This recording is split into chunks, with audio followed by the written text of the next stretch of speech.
家用儀器有暖嘅有凍嘅，係咪？暖嗰啲我哋喺個眼度燙下燙下，其實長遠燙有用喎。因為點解咧？如果好熱辣少少，即刻就所謂微創啦、生膠原蛋白啦，太多當然會傷啦，係咪？但係如果好少嘅熱，你久而久之日日做，個循環多咗，係咪原理上面都會生膠原蛋白啊？不過少啲啫嘛，但係日子有功咯。所以呢啲都可能係當係美容嘅保養嘅一種。咁所以茶包你問我沖咗嚟飲好過咧，所以我會答 no。嗱，有個匙羹啊，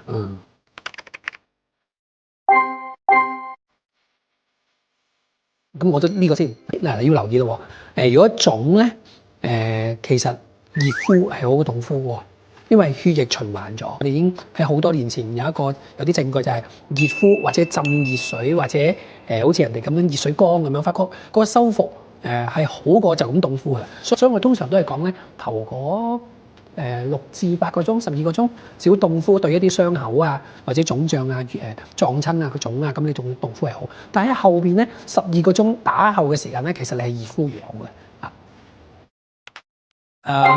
直情面青啦，暈低啲嘛，第日使唔使翻工啊？仲要係咪？其實我哋瞓覺嘅時候咧，我哋會身體出一隻荷爾蒙叫做咧 antiplexin 嘅。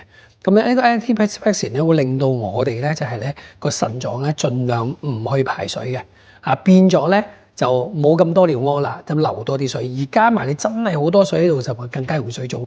大家想知道多啲你哋唔會知道嘅醫學美容知識，你就 follow 我啦。